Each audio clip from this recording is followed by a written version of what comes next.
I go to get on her, I'm gonna pull her head around just a little bit towards me, okay? I'm gonna put my foot in. I'm gonna stay closer to her shoulder when I get on because I don't want her to kick me. Okay, I'm gonna hop up here, the shoulder bent. Okay, make sure I've got my seat. And I'm gonna start one direction first. Okay, I'm gonna start to the left, right? I'm gonna walk smaller circles around to the left. This feels pretty good, but she's a little tight, okay? She's swishing her tail. I don't see any flies, so she's swishing her tail because she's irritated.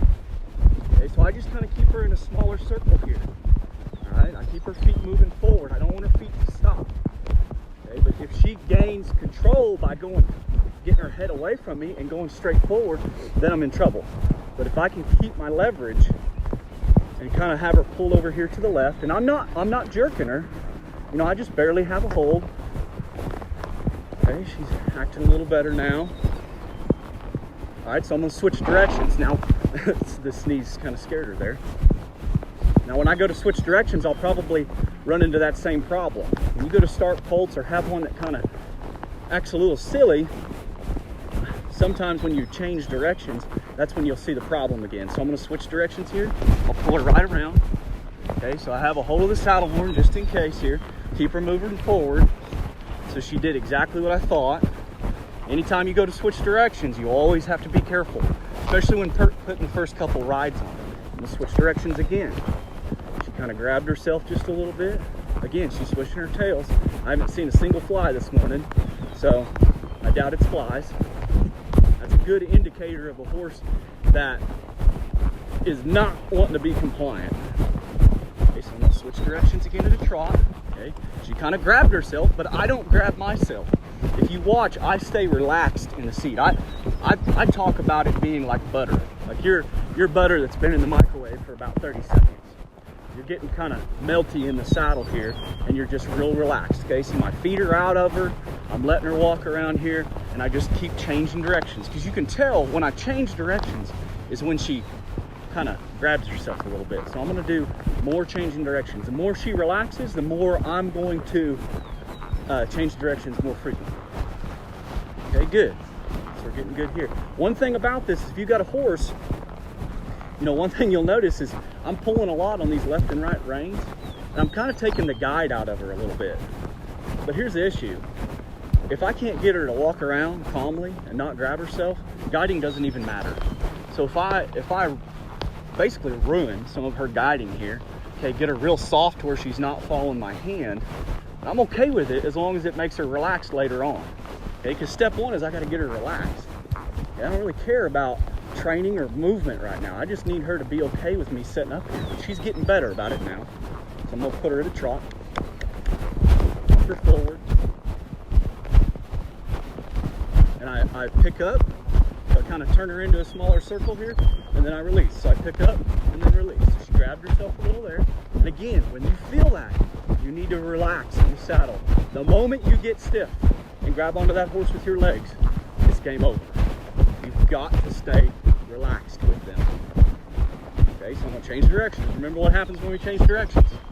That was good. That was really good. Other than the flies, the non-existent flies that she's swishing at. So again, I'm gonna change directions again. The biggest deal here is just direction change. Okay.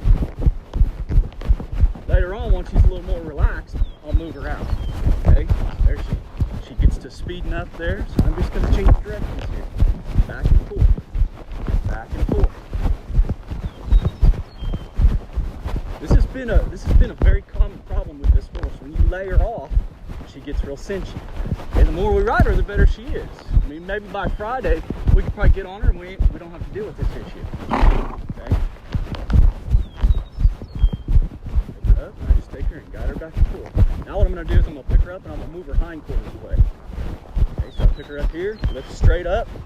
Put my heel back, kick those hindquarters away. Right there. Okay, she needs a little more work with that. Pick up. Kick that hindquarter away. Kick that hindquarter away. Okay, rub her on the butt, send her forward again. Relax. I'm gonna kind of speed her up just a little bit. Didn't necessarily want to lope, but that's what we got. She took to it pretty good though, so we're just gonna kind of go with it. See how she's fading all over the pin? And I'm not gonna get in a fight about that right now, okay? Because the main thing is I want her to be relaxed. I don't care if she goes fading right here. Okay? I just want her to kind of relax her body. Go to the right. Same thing. Good. Mare is extremely smooth and fun to ride, but she has this issue of pumping up and getting real bracing in her body. If this was a continued problem, I just put this mare to work, give her something to do. Okay? It's just like people. When they get bored, they get in trouble. Okay? Or they cause trouble. She's the same way. She needs something to do. She needs a job. Maybe I'd rope on her. Or maybe I'd turn a colt in this pen with her and I'd grab a flag and flag that colt around. You know, give her some purpose or some reason to be here. Probably help her some. Okay, but now she's a whole lot more relaxed. All right, so we're a lot better now. But the main point of this is to, you know, act by using your brain, not your emotion there, okay? Because your immediate reaction as a person is to clench up and even possibly be mad, because you're mad at the horse for doing what they're doing, because it's hindering you from your daily routine of whatever it is you want to do. So it makes you mad. It's kind of like when you're driving, you know, and someone not even really cuts you off, but gets in front of you and slows down. Everybody gets mad at that. And it's really not that big of a deal. And then you speed up and get past them real quick. And then you end up getting to the same destination that they get there, almost at the exact same time. So it doesn't really affect you in the long run. So if someone pulls in front of me and slows down and hinders what I'm doing, it's a lot better on you to just relax and go with it, okay? Now, I'm not saying to let her get away with that, and I didn't let her get away with that. I kept her feet moving and moving her around. But I'm not going to, you know, kick her in the belly and pull her over here and jerk her there, because that's just going to make it worse. Because the next time I go to get on her, that's what she's going to expect, rather than me being real relaxed and just moving her feet around. I don't know what this mare has had in the past. Maybe it's something similar to that. Maybe that's why she acts this way. I don't really know, but that could be, and it could not be. It could be, you know, maybe she has, you know, some type of pain in her body somewhere. I don't think that's it, because the more we ride her, the better she is. And maybe it's an arthritic problem where she's a little sore in her joints. I don't know exactly how that would cause her to act cinchy like it does, but you know, you got to consider things like that. You know, if you have a horse that's frequently doing this right here, then it's a good idea to get them looked at, or at least try to analyze and figure out what the problem is.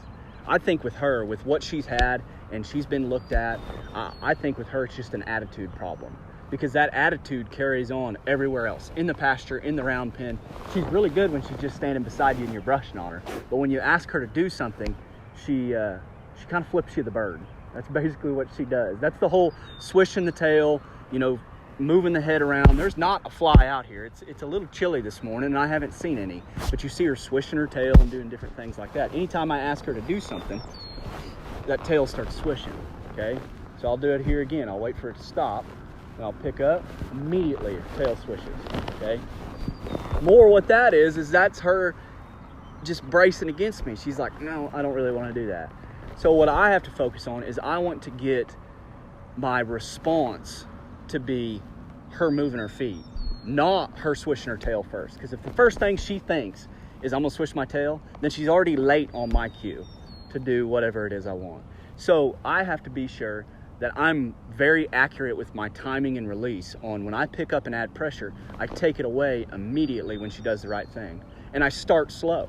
If there's a pressure scale from 1 to 10, you know, I'm gonna pick up and start at a 1 and then slowly increase up to a 10 in equal increments, maybe 1, 2, 3, 4, you know, in a rhythmic way where I'm just gonna keep adding pressure until I get it and then I release it.